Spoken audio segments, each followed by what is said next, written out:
How do organism reproduce का ये question 5 marks के लिए कॉम्पिटेंसी बेस्ड क्वेश्चन में आएगा।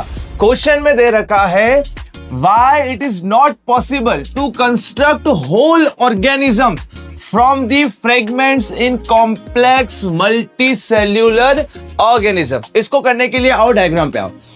अगर हम प्लेनेरिया की बात करें तो अगर इसके छोटे छोटे पीसेस कर दे तो हर एक जो पीस होता है वो एक कंप्लीट ऑर्गेनिज्म में क्या हो जाता है, डेवलप हो जाता है।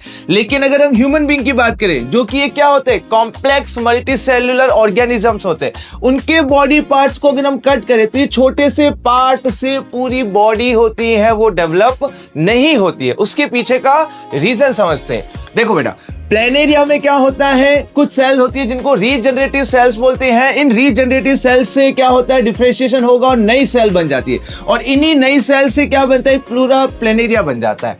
ह्यूमन बीइंग्स की बात करें, कॉम्प्लेक्स मल्टीसेलुलर ऑर्गेनिज्म की बात करें तो इनकी जो सेल्स होती है वो हाईली स्पेशलाइज्ड होती है। जैसे नर्व सेल होती है, इसका फंक्शन फिक्स्ड होता है।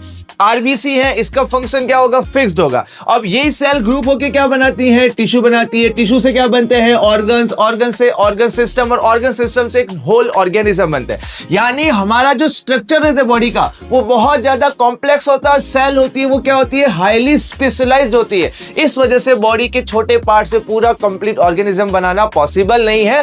सिर्फ और सिर्फ बॉडी को रिपेयर किया जा सकता है जिस पार्ट में इंजरी हुई है। सेकेंड क्वेश्चन देखते हैं। सेकेंड क्वेश्चन ये बता रहा है कि सेक्सुअल मैच्योरेशन होता है किसका, टिश्यूज का और ऑर्गन्स का, वो बहुत जरूरी है रिप्रोडक्शन के अंदर। अब ये क्यों जरूरी है आओ समझते हैं। अब अगर हम देखें, सबसे पहले हमारी ग्रोथ होती है, हम छोटे से बड़े हो जाते हैं। अब जैसे जैसे हम ग्रो होंगे तो क्या होगा, जब प्यूबर्टी अटेन होगी तो हमारी बॉडी के अंदर गेमेट्स का बनना स्टार्ट होगा, हॉर्मोन्स का भी बनना क्या होगा, स्टार्ट होगा। साथ साथ में हमारे जो सेक्स ऑर्गन्स होते हैं वो भी डेवलप होना स्टार्ट होंगे। उससे होगा क्या बेटा, मेल गेमेट आएगा, फीमेल गेमेट आएगा, फर्टिलाइजेशन होगा, जाइगोट बनेगा और एक नया ऑर्गेनिज्म यानी ऑफस्प्रिंग देखने को मिलेगा। अगर गेमेट्स बनेंगे ही नहीं तो फर्टिलाइजेशन नहीं होगा, प्रेगनेंसी नहीं होगी, तो नया ऑर्गेनिज्म होता है, ऑफस्प्रिंग होता है, वो बनेंगे ही नहीं।